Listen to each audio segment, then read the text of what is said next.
নমস্কার বন্ধুরা, এখন ঘড়ির কাঁটাতে পুরো রাত 10:30। তো গোটা মৌসুমী দ্বীপ একদম নিস্তব্ধ হয়ে গেছে, কারণ উচ্চস্বরে যে গান বাজনা চলে সেটা রাত 10টা পর্যন্তই চলে।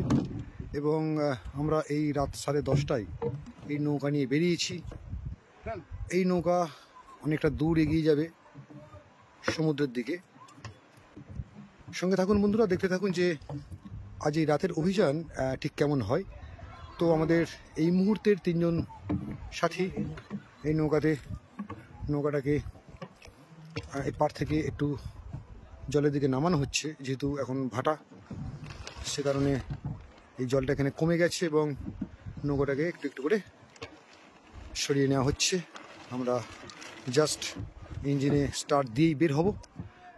দূরে এই মৌসুমী ট্যুরিজম, রাতের অপূর্ব সুন্দর রূপ মৌসুমীর, একের পর এক ক্যাম্প সুসজ্জিত হয়ে আছে, আলোকমালায় সুসজ্জিত। এদিকে আমাদের সাথী, এর আগেও আপনারা দেখেছেন যে শঙ্কর স্টার্ট দিল। তো রাতের এই মৌসুমীকে ছেড়ে আমরা চলব।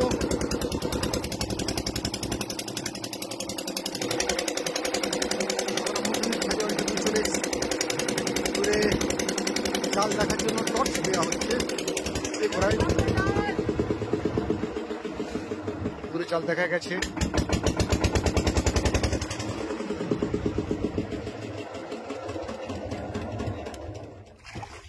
সব যাবে আর না হলে যাবে না।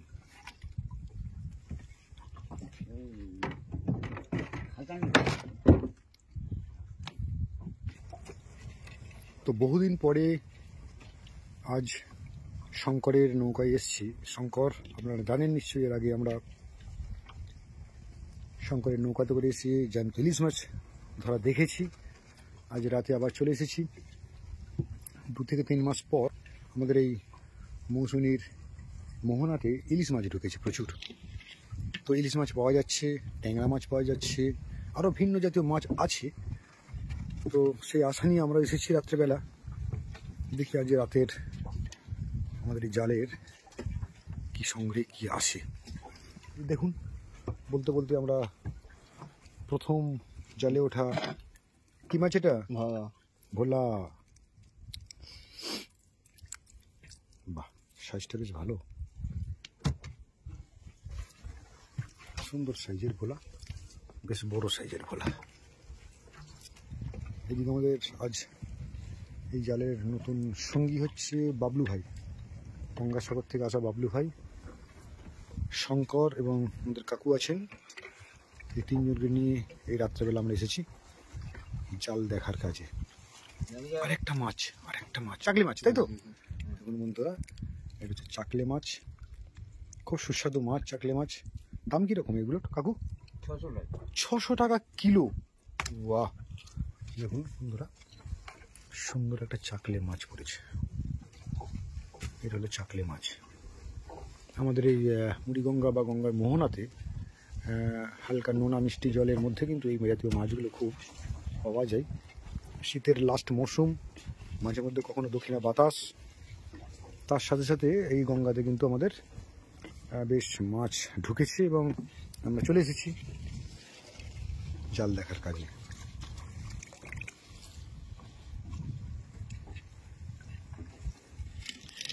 তো যারা এই মাছ ধরার ভিডিও বন্ধুরা দেখছেন, তারা রাতের ভিডিও এর আগে দেখেননি, তাই আমি আজ অনেকটা রাতে এদের সাথে বেরিয়ে এসেছি যাতে রাতের দৃশ্য আপনারা দেখতে পারেন।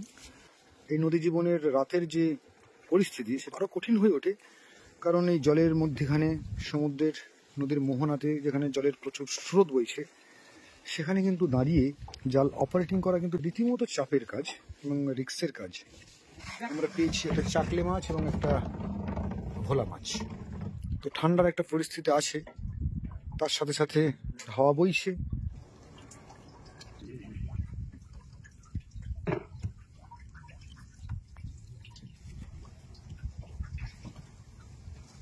তো দেখুন বন্ধুরা, এই রাতের বেলা নৌকায় করে দাঁড়িয়ে এই জাল টানা এবং এই জাল থেকে মাছ সংগ্রহ করা একটা অদ্ভুত অভিজ্ঞতা, সেখানে আমি উপস্থিত হয়েছি এদের সাথে রাতের এই দৃশ্যটাকে তুলে ধরার জন্য। একটা মাছ এলো এবং এটা সম্ভবত ট্যাংরা মাছ, বড় জাতের ট্যাংরা মাছ, এখনো জীবন্ত আছে, লাফাচ্ছে। কি মাছ কাকু এটা? সোনা কাঁটা। আচ্ছা, এখন বন্ধুরা বেশ বড় সাইজের একটা সোনা কাঁটা। জাল দেখার কাজ চলছে।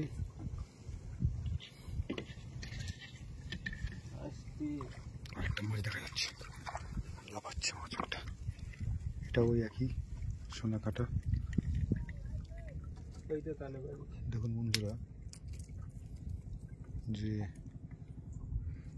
এটা ভিন্ন জাতীয় মাছ। এর আগে আমরা এই কাঁটা মাছ বা ট্যাংরা মাছ দেখিনি জালের। সিজনের বিভিন্ন সময় আর কি মাছের এই যে পরিবর্তন হয় আর কি, কখনো ইলিশ মাছ, কখনো ট্যাংরা মাছ, কখনো পমফ্রেট মাছ। তো ভিন্ন জাতীয় মাছ ভিন্ন সিজনে কিন্তু এই মোহনাতে প্রবেশ করে এবং তারা কিন্তু আটকা পড়ে এই জালে।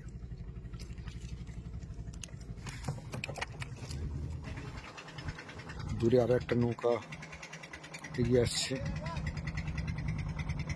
জাল দেখার কাজে। একটা মাছ আসছে।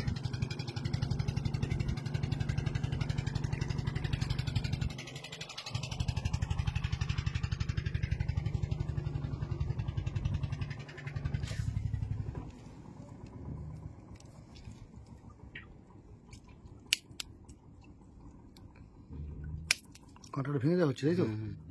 যাতে জাল থেকে ছাড়াতে সুবিধা হয়।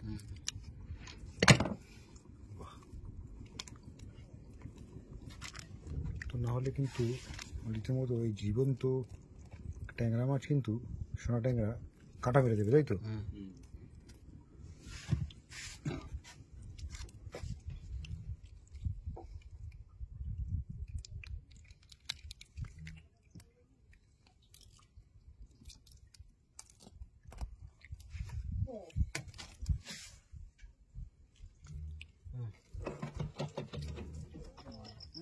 বড় সাইজের, আগের গুলোর থেকে এটা আরো বড়।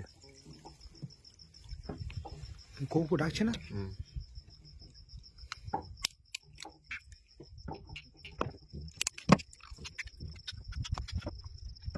ট্যাংরা, সোনা ট্যাংরা। তো যেটা কিছুক্ষণ আগে বলছিলাম আমি, যে এই জাতীয় মাছগুলো কিন্তু এখন মোহনাতে বেশি পরিমাণে এসেছে এবং যেহেতু জল অনেকটা পরিষ্কার পরিচ্ছন্ন হয়েছে, জলটা এখন অনেক, সেই জলে কিন্তু এই মাছগুলো এসছে। দূরে আরও একটা মাছ দেখা যাচ্ছে, টানা হচ্ছে জাল এবং একের পর এক কিন্তু এই সোনা ট্যাংরাগুলোই উঠে আসছে জাল থেকে এবং প্রত্যেকটা জীবন্ত, লাফাচ্ছে। শঙ্কর আরও একটা মাছ ছাড়াচ্ছে।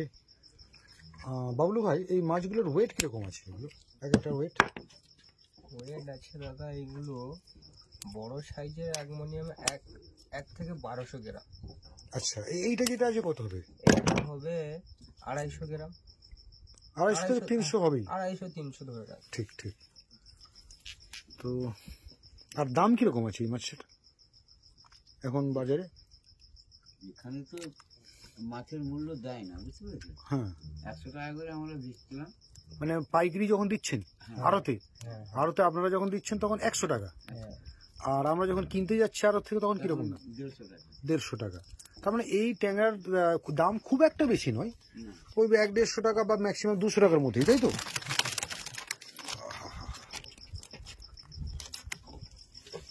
সামনে মাছ আছে বলছি, ওই দূরে একটা আছে।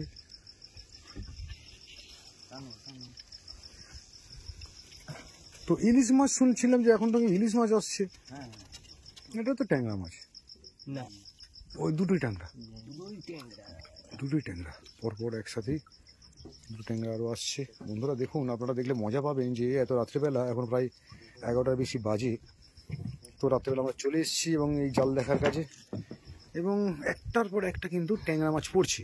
প্রথমের জালে হয়তো তেমন কিছু পড়েনি, হয়তো ভোলা আর চাকলে পড়েছিল। এই জালটাই কিন্তু একের পর এক ট্যাংরা, সোনা ট্যাংরা। তো কাঁটা যাতে না মেরে দেয় তার জন্য সহজ পদ্ধতি হলো, শঙ্কর প্লাস এনেছে, সেই প্লাস দিয়ে এই কাঁটাগুলোকে ভেঙে দিচ্ছে এবং খুব সহজে এই জাল থেকে মাছগুলোকে ছাড়িয়ে নিচ্ছে। তো এই মাছটা কখন আড়তে দেওয়া হবে কাকু? এই মাছটা হ্যাঁ হ্যাঁ, এই মাছটা কখন দেওয়া হবে? এখন এই মাছ নিয়ে গিয়ে এখন রাত্রি কত? আমার তো এখন ধরুন রাত্রি বাজে 11টা। 11টা, হুম হুম। 1 ঘন্টা করে দিয়ে দিও। আচ্ছা, এগুলো মরে যাবে মাছগুলো? না, কিন্তু জ্যান্তই থাকবে তো? জানতে থাকবে। ওরা কি ফ্রিজে করে দেবে? না, ওরা বরফ দিয়ে, হুম হুম, ওরা বরফ দিয়ে বরফ দিয়ে রেখে দেবে। রাত্রিতে না নিয়ে গেলেও সকালেও মাছ গেলেও কিছু হবে না। মাছ জ্যান্ত থাকবে, এই মাছ হঠাৎ মরে। আচ্ছা, তো অতিরিক্ত শ্বাসযন্ত্র এদের আছে যারা ডাঙাতেও কিছুক্ষণ বেঁচে থাকতে পারে, হুম। তো সেই জন্যই বোধ হয় এই মাছগুলো অনেকটা বেশি সময় পর্যন্ত বেঁচে থাকে আর কি। তো একের পর এক ট্যাংরা মাছ উঠছে, সোনা ট্যাংরা, আর এই অন্ধকারে জাস্ট শুধুমাত্র টর্চের আলোতে জাল দেখার কাজ চলছে। আপনারা দেখতে থাকুন যে পুরো শেষ পর্যন্ত এই ইন্টারেস্টিং বিষয়টা কি কোথায় গিয়ে দাঁড়ায় আর কি। ইতিমধ্যে আমাদের বেশ কিছু মাছ পাওয়া গেল, চাকলি আছে, ভোলা আছে, সোনা ট্যাংরা আছে, আরও দেখতে থাকি আমাদের কপালে আজ ইলিশ মাছ আছে কিনা। তো যারা জাল দেখতে ভালোবাসেন, জাল তোলা দেখতে ভালোবাসেন এবং মাছ ধরার দৃশ্য দেখতে ভালোবাসেন, তাদেরকে আর একটু অপেক্ষা করাবো, কারণ এরপরেও একটা জাল আছে, সেই জাল থেকে আশা করি এর থেকে ভালো কিছু মাছ পাবো, কারণ আমরা ধীরে ধীরে কিন্তু একটু গভীরের দিকে চলেছি।